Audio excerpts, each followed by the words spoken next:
উনি নিজে একজন মা, নিজে একজন বোন। উনি নিজে একটা বক্তব্য দিয়েছে, কথা বলেন। উনি উনি উনি নিজে একটা বক্তব্য দিয়েছেন যে মেয়ের বয়স 20, একটা জন্ম নিবন্ধন, ফেক জন্ম নিবন্ধন দিয়ে। এবং উনি আরেকটা জিনিস বলছেন যে এই ভিকটিম নাকি জন্মগত থেকে বামন এবং এর জিনগত প্রবলেম ফ্যামিলির। আমার এখানে আপনাদের মাধ্যমে আমি বিজ্ঞ আইনজীবীকে আমি এটাই বলবো, বিজ্ঞ বন্ধুকে আমার, যে উনি এদের জন্মগত বংশ পরিচয় কোথায় পেল। এবং আপনারা আজকে দেখেন যে এখানে যে বামন ফ্যামিলির বা বামন বংশের কেউ এখানে আছে কিনা। উনি একজন মা, একজন বোন হয়ে কিভাবে এই বক্তব্য দিচ্ছে আমি জানি না। সাধারণ মানুষের অনেক মন্তব্য আমাদের সোশ্যাল মিডিয়ায় যে যেহেতু বাচ্চা হয়েছে এখন যেন ওনারা সংস্কার করে, এই বিষয়টা আপনি কি বলবেন? আপনারা এই জানেন, আমি এই বক্তব্যটা কিন্তু আমি বুঝিয়ে গেছি।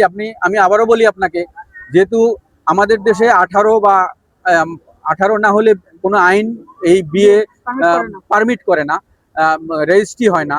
সেক্ষেত্রে এই বিয়ে কোনো বিয়ে নয়।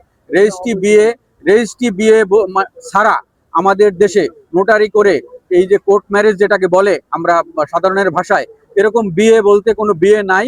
এই বিয়ে আমাদের আইন পারমিট করে না। মানবিক কারণে যেহেতু একটা বাচ্চা হয়েছে, তারও তো বাবার পরিচয় দরকার আছে সমাজে। হ্যাঁ, এটা একটা ভালো কোশ্চেন। এটা আপনি একটা ভালো কোশ্চেন করেছেন। যেহেতু একটা বাচ্চা হয়েছে, এই নিষ্পাপ বাচ্চাটার তো আসলে কোনো দোষ নাই। এখন এই বাচ্চার পরিচয় যেহেতু এই আসামি শাকিল, আমরা বাচ্চা বাবা হিসেবে তার নাম রাখবো। কিন্তু এই বিয়েটা ফ্যামিলি মানে না, এই বিয়েটা ফ্যামিলি মেনে নেয়নি, আর আইনও মানে না, আইন পারমিট করে না।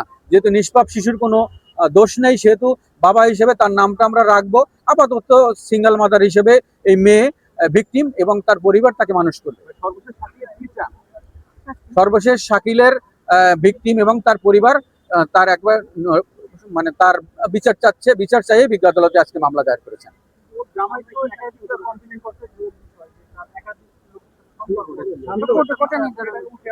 আসলে একটা যেহেতু আজকে এতদিন কোনো মামলা ছিল না, আজকে যেহেতু একটা মামলা স্টার্ট হয়েছে, কোনো বিচার হওয়ার আগে এগুলো নিয়ে বক্তব্য দেওয়াও ঠিক না, কোনো কমেন্টস করাও ঠিক না। তারপরেও আপনি যেহেতু বলেছেন, আপনার উদ্দেশ্যে বা সবার উদ্দেশ্যে এই শাকিল সম্পর্কে বলবো, আপনারা দেখবেন যে তার নিজস্ব কিছু বন্ধু বান্ধব, সে নিজেও একজন কন্টেন্ট ক্রিয়েটর, সে নিজে একজন নেশাগ্রস্ত, নিজে ছাদে উঠে বিভিন্নভাবে অঙ্গভঙ্গি করে বিজ্ঞ লিগাল এইড অফিসের নির্দেশনা না মেনে, দেখবেন এই 2-1 দিন আগেও এই বাচ্চা মেয়েটার তার শিশু বাচ্চা সহ ছবি পোস্ট করে সে ভিডিও বানিয়ে মানে প্রতিনিয়ত ভিডিও বানিয়ে সে টিকটক করেই যাচ্ছে।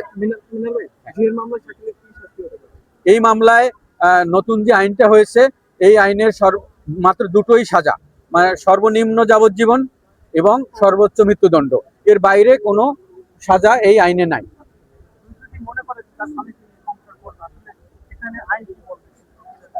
এখানে আইন প্রথমত আইন পারমিট করে না এই ধরনের সংসার, এই ধরনের বিয়ে।